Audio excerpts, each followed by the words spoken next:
channel असिबु येंगबिरिबा ताबिरिबा पुम्नमक्की मफमदा तम्मीराइनमना मखल मथेल channel की माइकैदगी तरामना ओक्चरी लोइनाइदना लेपनाइदना मयामदा लांथोकचरकलिबा मखल मथेलना लांगजबा थरम गया मियामना मतम पुम्मदा सोगतबिदना मपुंग फाबा चैनल ओहनबियु लाइक सब्सक्राइब एंड कमेंट तौबियु हाइना मयामगी मफमदा नोलुकना निजरी अहम सुबका तुकी तरामाथोई सुब मतंग आइगी थमोइना इसै कया सखी नुक्सिबगी चिन लेंगदुनसु लोली फाइरगा सखिबा इसै कयासु नंगा ताखरबदाई सुनीतागी मूर्ति अमा थमोइगी चेलबा मफम कयादा लेख्रे पाक हे खुंदोकपा यागदबा मानरे ताइबंगी वाखलदा मंगलानगे हिंग सुनीतागी मूर्ति अमा इनाकता लाई आइगी थमोइना इसै सई मागी मूर्ति न सुखुमी खोंथांग अमागी मथंगदा खोंथांग अमा सुमसु नक्सिनख्रे सुरमसुंग सुनीता इंखलकपगी थिंगबंगम हौद्रबा नुंसी जेल थमोइनिना खंगौदना चिलोगनखिबा थौदोक अमा चिन्नसिना पनबदि ngamdre अरोनबा थोंनाउना आइबु खुदोंचाबा थोगनखिबा हिंगी पंदुब ब्रेक फाबा ngamहौद्रबा ड्राइवर गी कलम चेंथख्रे परेंग कयागी मयेक नुंसीगे अरोनबा मदि अफोंगवा पंथुंग असिबु करिनो नंगोंदा हंगबनी पाउखुम पिद्रबसु याय सुर सुनीता अनिगी अहानबा हिंग इबानीबु अमोलपा लमचत चटपनी हाइदुना चैबदि तौगनु लुहोंगलबा नुपा नुपी अतैसु अरोनबा लमचत चटनै थमोयनिगे हक्चांग अनि उना दबा असिबु कना यावबगे तौबबुदि इबानी अफोंगबु चेक जुरा नते फैरा थक्ता चिलोकनबा अफोंगबा परमिशन फंगबदि नते खुदोंग चाबना सोयहनखिबा थौदोकनि नुमित अदु अहाक मखोयगी ममांग संगोयगी युमदा लेकपा ताखि पाबुंगनबा कुमारना नोंगमनिनि लेरमु हाइदुना यामना थाजना सिनरमी मा गुवाहाटी हाई कोर्ट केस लेपा चटखि पाबुंगी थाजबा मांगहनगे हाइबदि खनखिरे सुनीतासु थेंगा लाइरिक पादुना लेरमी मिंगसेल मपानदगी चाइथोरकपा मंगालदा उखिबनी मादी मथक्की कादनी मागी ममी उरमी मी पुमनमक तुमना हिंगनख्रबा मतमनी खुरा चोनजोन मखोई युमदा लेबा मिनाय अमदी इमा खोइसु तुमख्रबनी आइदि तुमबा याखिदे सुमांगदा ngaihau chatuna isai nganglami sunitaगी ममीबु येंगना येंगना थोंग हांगदोरकपा ngairami ningsingli numit adugi isai matek thawrani ngaihaktang isai takhigera matam amada nangsu aigi isai thawai yaungna takhibadai nungairingaigi sangar sarna thallaba isai ngasi susakli kairaba thamoina urina nakpopalda yeli upalna uri manakta hauningi hainai nangbu nuksiba kawi haurage upaloina sumang sida yetlaro nangna uri oina ithamta tapna gangjaba isaini urau tharau banate khangkhangdana sunita mathaki thong hangdorakle nokfe dibani yengnei maga sugalai phana kuina wagangna khide aina mit khajin khi thabal pharabai hingi dalal thongnawdagi sunita ama wakhalgi muti kumtharakle inakta leplei isai saklei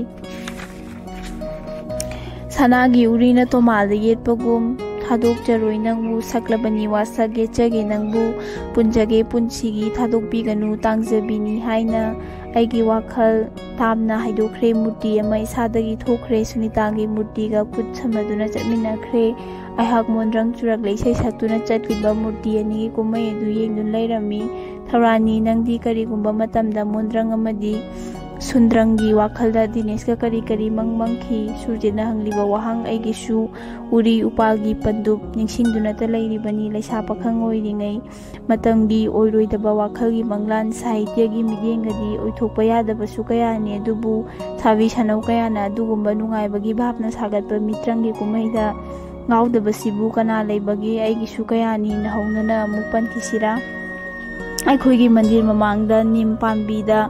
परिजात येतुना सातपदु उरगा दिनेश इबानी नगांगनखिबा प्रमाण पांथै मतम मदुगी थमोइना सखिबा इसै ngasiदी सकनिंद्रे अदुबु मूर्ति अनिगी फजरबा परेंगसिंग अदुदी निंगसिंगली ऐना हाइखि माना खुंखि अवाय खुमनी नंगना पामेलनी पुंसीगी लेंगदबा नंगना उरिनी पुंसीगी लैपुन्नी लेपचगे लेंगदना येतपियु अइबु येचगे नंगबु पुंजगे पुंसीगी थादोकबिगनु तांगजबिनी हाइना अवैबराने दिनेशना हंगलई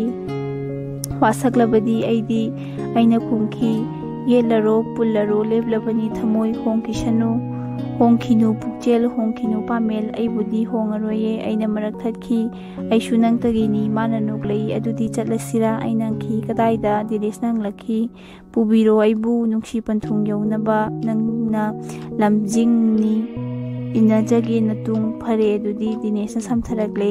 लेमिनसी पुन्ना हिंमिनसी पुन्ना लाओ चलसी यौरकले पंथुंग चही कया ममांगी लमदम तामना लेहौरबा मंदिर कयागी नुंगायरबा नुंथिल सुरजित की वारी मरक्ता निंगसिंगलुरी कोची कोचिंदुना पुथोखनबदी हेख्रे मिरुदगी पितारई तब तब मरिक अमा चिठीगी चेमाइदी ताख्रमाले मखोल थोरई तब हानगी वाखल हंजिलकले चिठीगी वारी अमुक येंगले आइगिसु मंकाइख्रे लौसिंग लाकले कदाइदा मांख्रे सुनीतागी मुर्ति मादी हाना गुम थोंनाउदा अदुम मैबु येंगदुना लैरी अइना सुमाबु लापतकना येंगलमी सुर कैदौरे तुंबा याद्रब्रा सुनीता लग्नरई अहिंगी पाखंग मालिको इसैदा मी ngawiको अहिंगी लेसाबी अइना सुनोफे तौरगा लग्नखी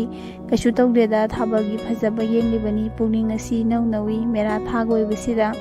मेरादा ngauba मेरा जाउ मथंगी मेरा थाददी अइसु नंगी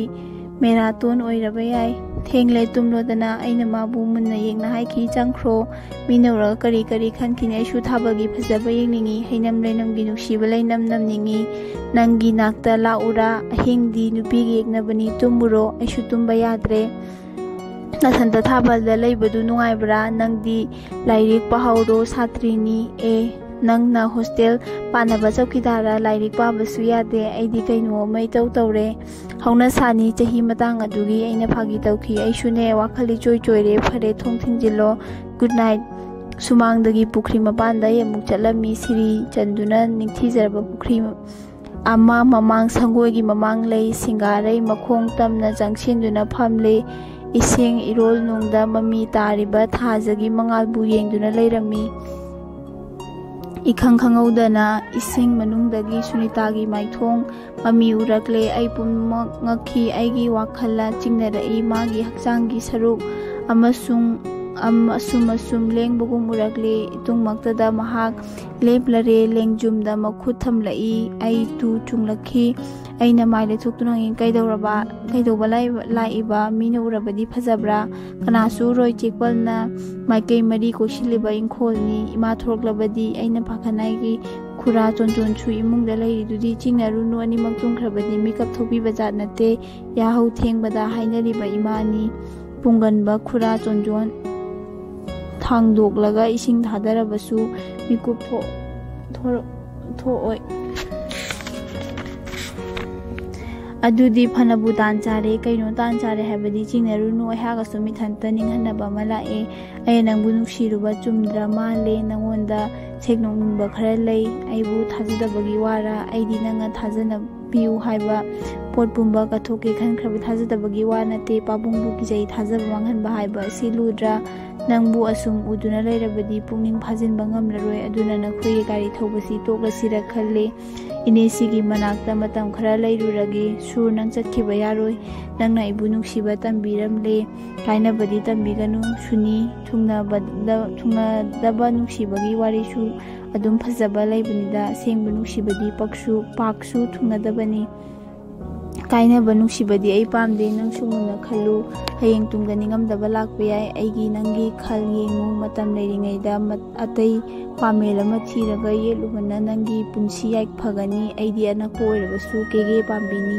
आई अंगांग अते कयारा खले नंगसे आइगिदी पुंसीगी उनिंगथौ पाम्बिनी हयेंग पाबुंगना नंगबु मतिक चाबा अमदी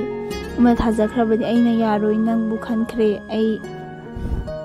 लै हुखिबदु कावरबरा एरा लैदुदी कैसु नते फोटो नमखिबसु नते अदुक दुंगाइबगी मथेलनी खनबसु याय आइदी ऐसे नंगा लोन लुहोंगले हाइना खनजख्रबनी लेमन चलबा सनारै परेंग अदु सना हापा केब मनुंगदा निंगसिंग खुदम ओइना थमली अहिंग येंगजरगा नुंगाइबा मंगी पुंसी अमा लेली नंगा आइगा सुनीतागी लम यौरबा नुक्सिबगी थाक ऐसु माबुदी लम यौंगा नुक्सिखिबनी महाकना इगोंदगी हेंजिनख्रे माबु थाजदबा ngamkhide ngakpasu ngakhi magi adugumbा इचंग थौबा अदुना इगोंदा माबु थादोकलोय हाइबा गी थौना अमदी लाखिबनी ए नंगदी आखा चिन यौख्रेना थवाइसु नंगोंदा कटख्रे हक्सांगसु नंगिनी इबानी लोना रेजिस्टर मेसेज तौरसिरा ꯉꯥꯏꯈꯣ ꯈꯟꯈꯤꯒꯦ ꯈꯟꯕ ꯅꯠꯇꯦ ꯍꯌꯦꯡ ꯀꯣꯂꯦꯖ ꯆꯠꯄꯗ ꯇꯨꯃꯤꯟꯅ ꯂꯣꯏꯁꯤꯟꯁꯤ ꯃꯃꯥꯒꯤ ꯑꯌꯥꯕ ꯌꯥꯎꯗ꯭ꯔꯕꯁꯨ ꯌꯥꯕ꯭ꯔꯥ ꯑꯩꯅ ꯈꯪꯅꯤꯡꯈꯤ ꯌꯥꯏ ꯅꯪꯁꯨ ꯑꯉꯥꯡ ꯅꯠꯇꯦ ꯑꯩꯁꯨ ꯑꯉꯥꯡ ꯅꯠꯇꯦ ꯏꯕꯥꯅꯤ ꯌꯥꯅꯔꯒ ꯂꯣꯏꯔꯦ ꯑꯗꯨꯗꯤ ꯁꯨꯅꯤ ꯑꯩꯅ ꯂꯨꯈꯨꯝ ꯈꯣꯠꯂꯒ ꯍꯥꯏꯈꯤ ꯅꯪꯕꯨ ꯑꯩꯒꯤ ꯄꯨꯟꯁꯤꯒꯤ ꯂꯥꯛꯄ ꯉꯝꯒꯅꯤ ꯍꯥꯏꯕꯁꯤ ꯍꯧꯖꯤꯛꯄꯨꯗꯤ ꯊꯥꯖꯔꯒꯦ ꯍꯌꯦꯡ ꯅꯪꯅ MA ꯑꯣꯏꯔꯛꯂꯕꯗꯤ ꯁꯨꯔ ꯅꯪꯅ ꯑꯩꯕు ꯏꯊꯥ ꯊꯥꯖꯗ꯭ꯔꯤꯕ ꯀꯔꯤꯒꯤꯅꯣ ꯉꯁꯤꯃꯛ ꯆꯦꯜꯂꯁꯤꯔꯥ ꯀꯤꯖꯔꯦꯗ ꯑꯩꯅ ꯃꯤꯠ ꯂꯪꯈꯠꯂꯒ ꯍꯥꯏꯈꯤ ꯅꯪꯗꯤ ꯍꯦꯛꯇ ꯎꯔꯤꯖꯥꯠ ꯑꯃ ꯑꯣꯏꯔꯦꯅ ꯅꯪꯅꯦ ꯉꯁꯤꯅꯦ ꯐꯥꯒꯤ ꯇꯧꯅꯨ ꯑꯩꯅ ꯀꯣꯏꯇꯥꯟ ꯇꯥꯟꯅꯗꯨꯅ ꯌꯦꯠꯆꯅꯤꯀꯣ ꯌꯦꯠꯄꯤꯔꯣꯅ ꯍꯩ ꯑꯩꯅ ꯑꯁꯤ ꯍꯥꯏꯔꯒ ꯍꯧꯒꯠꯇꯨꯅ ꯁꯪꯒꯣꯏꯒꯤ ꯀꯥ ꯇꯝꯕ ꯂꯥꯛꯈꯤ ꯃꯍꯥꯛꯁꯨ ꯇꯥꯟꯅꯔꯛꯏ ꯆꯪꯈ꯭ꯔꯣ ꯆꯠꯂꯣ ꯑꯍꯤꯡꯁꯦ ꯊꯦꯡꯂꯦ ꯇꯥꯜꯂꯕꯗꯤ ꯆꯠꯂꯣꯏ ꯋꯥꯔꯤ ꯂꯤꯌꯨ ꯀꯔꯤ ꯋꯥꯔꯤ ꯕꯦꯕꯦꯠꯀꯤ ꯍꯧꯖꯤꯛꯄꯨ ꯕꯦꯕꯦꯠꯀꯤ ꯋꯥꯔꯤ ꯇꯥꯕ ꯃꯇꯝꯂ ꯒꯨꯗ ꯅꯥꯏꯠ ꯑꯩꯅ ꯑꯁꯤ ꯍꯥꯏꯔꯒ ꯏꯃꯨꯡ ꯆꯪꯂꯦ ꯊꯣꯡ ꯂꯣꯟꯁꯤꯟꯕ ꯅꯪꯍꯧꯗꯦ ꯃꯍꯥꯛꯅ ꯅꯝꯂꯛꯏ ꯊꯣꯡ ꯈꯪꯉꯥꯡ ꯍꯥꯡꯗꯣꯛꯈ꯭ꯔꯦ ꯃꯄꯥꯟꯗꯒꯤ ꯃꯍꯥꯛꯅ ꯎꯞꯊꯨꯗꯨꯅ ꯇꯨꯁꯤꯜꯂꯛꯏ ꯑꯩꯅ ꯃꯥꯕꯨ ꯀꯣꯟꯈꯠꯈꯤ ꯍꯛꯆꯥꯡꯒ ꯊꯦꯡꯅꯔꯛꯂꯦ ꯃꯨꯟꯅ ꯌꯦꯡꯅꯈꯤ ꯄꯨꯛꯅꯤꯡ ꯏꯔꯥꯡ ꯍꯧꯔꯛꯂꯦ ꯏꯟꯗ꯭ꯔꯤ ꯃꯌꯣꯜ ꯆꯣꯡꯂꯛꯂꯦ ꯅꯨꯡꯁꯤ ꯋꯥꯈꯜ ꯃꯩꯍꯧꯈ꯭ꯔꯦ ꯑꯩꯅ ꯃꯥꯕꯨ ꯈꯪꯍꯧꯗꯅ ꯀꯣꯟꯁꯤꯜꯂꯨꯏ ꯃꯥꯅꯁꯨ ꯑꯩꯕꯨ ꯀꯣꯟꯁꯤꯟꯈ꯭ꯔꯦ ꯒ꯭ꯌꯥꯟ ꯃꯥꯡꯍꯟꯈ꯭ꯔꯦ ꯊꯃꯣꯏ ꯑꯅꯤ ꯍꯛꯆꯥꯡ ꯎꯔꯤꯅꯤ ꯎꯄꯥꯜꯅꯤ ꯁꯨꯅꯤ ꯑꯩꯕꯨ ꯌꯦꯠꯀꯅꯨ ꯑꯩꯕꯨ ꯊꯥꯗꯣꯛꯎ ꯑꯩꯅ ꯒ꯭ꯌꯥꯟ ꯃꯇꯦꯛ ꯂꯩꯅ ꯍꯥꯏꯈꯤ ꯉꯁꯤꯗꯒꯤ ꯌꯦꯠꯂꯕꯅꯤ ꯆꯦꯟꯈꯤꯅꯨ ꯅꯨꯡꯁꯤꯕꯒꯤ ꯄꯟꯊꯨꯡ ꯍꯥꯏꯕꯗꯨ ꯑꯁꯤꯔ ꯃꯥꯅꯤ ꯃꯥꯒꯤ ꯏꯔꯥꯡ ꯊꯥꯡꯕ ꯋꯥꯍꯩꯅꯤ ꯐꯔꯦ ꯑꯗꯨꯗꯤ ꯌꯦꯠꯂꯣꯁꯦ ꯃꯩꯃꯨꯠ ꯁꯨꯔ ꯁꯨꯅꯤꯇꯥ ꯑꯅꯤꯒꯤ ꯐꯤꯖꯦꯠ ꯂꯩꯇꯦꯡ ꯑꯃꯨꯟꯕ ꯈꯨꯖꯪ ꯀꯦꯟꯕꯒꯨꯝꯅ ꯀꯝꯗꯧꯅ ꯅꯥꯟꯊꯣꯛꯈꯤꯕꯅꯣ ꯍꯥꯏꯕ ꯈꯪꯈꯤꯗ꯭ꯔꯦ ꯁꯅꯥꯒꯤ ꯎꯔꯤꯅ ꯇꯣꯃꯥꯗ ꯌꯦꯠꯁꯤꯟꯈ꯭ꯔꯦ ꯅꯨꯄꯥꯗꯤ ꯅꯨꯄꯤꯒꯤ ꯁꯥꯟꯅꯄꯣꯠꯅꯤ ꯅꯨꯄꯤꯁꯨ ꯅꯨꯄꯥꯒꯤ ꯁꯥꯟꯅꯄꯣꯠꯅꯤ ꯑꯍꯤꯡꯒꯤ ꯂꯩꯁꯥꯕꯤ ꯑꯃꯁꯨꯡ ꯑꯍꯤꯡꯒꯤ ꯄꯥꯈꯪ ꯑꯍꯤꯡꯗ ꯀꯔꯤ ꯑꯅꯧꯕ ꯃꯤꯡꯊꯣꯜ ꯐꯪꯈ꯭ꯔꯕ ꯁꯨꯔ ꯁꯨꯅꯤꯇꯥꯒꯤ ꯂꯝ ꯌꯧꯔꯕ ꯅꯨꯡꯁꯤꯕꯒꯤ ꯑꯍꯥꯟꯕ ꯑꯍꯤꯡ ꯐꯖꯩ ꯑꯃꯣꯠꯄꯅꯤ ꯍꯥꯏꯕ ꯌꯥꯗꯦ ꯑꯍꯤꯡꯗ ꯃꯣꯠꯇꯕ ꯅꯨꯄꯥ ꯅꯨꯄꯤꯕꯨ ꯀꯅꯥ ꯌꯥꯎꯕꯒꯦ ꯑꯩꯒꯤꯁꯨ ꯑꯍꯥꯟꯕ ꯑꯍꯤꯡ ꯗꯤꯅꯦꯁꯀꯤ ꯐꯃꯨꯡꯗ ꯍꯛꯆꯥꯡ ꯑꯃꯠꯇꯒꯤ ꯆꯦꯠꯂꯕ ꯂꯤꯄꯨꯟ ꯑꯣꯏꯈꯤ ꯇꯠꯄꯒꯤ ꯃꯇꯝ ꯂꯥꯛꯏ ꯗꯤꯅꯦꯁ ꯁꯨꯟꯗꯔꯤꯒꯤ ꯅꯨꯡꯁꯤ ꯋꯥꯔꯤꯗꯒꯤ ꯍꯦꯟꯅ ꯍꯛꯆꯤꯟꯈ꯭ꯔꯕ ꯁꯨꯔ ꯁꯨꯅꯤꯇꯥ ꯑꯅꯤꯒꯤ ꯂꯝ ꯌꯧꯔꯕ ꯃꯇꯝꯁꯤꯒꯤ ꯅꯨꯡꯁꯤ ꯏꯆꯦꯜ ꯂꯝꯈꯥꯝꯗ ꯀꯝꯗꯧꯅ ꯇꯠꯈꯤꯕ ꯃꯗꯨꯅꯤ ꯃꯔꯨ ꯑꯣꯏꯕ ꯃꯇꯥꯡꯗꯤ ꯑꯩ ꯉꯛꯏ ꯃꯇꯝ ꯑꯁꯤꯒꯤ ꯑꯅꯧꯕ ꯅꯨꯡꯁꯤ ꯏꯆꯦꯜꯒꯤ ꯑꯔꯣꯟꯕ ꯋꯥꯔꯤ ꯀꯌꯥ ꯊꯣꯛꯈꯤꯒꯅꯤ ꯑꯍꯤꯡꯒꯤ ꯂꯩꯁꯥꯕꯤ ꯑꯃꯁꯨꯡ ꯑꯍꯤꯡꯒꯤ ꯄꯥꯈꯪ ꯐꯣꯡꯅ ꯍꯦꯛ ꯂꯨꯍꯣꯡꯗ꯭ꯔꯤꯕ ꯃꯈꯩꯗꯤ ꯂꯩꯁꯥꯕꯤ ꯄꯥꯈꯪ ꯀꯧꯗꯨꯅ ꯁꯨꯃꯛ ꯂꯩꯕ ꯇꯥꯕ꯭ꯔꯥ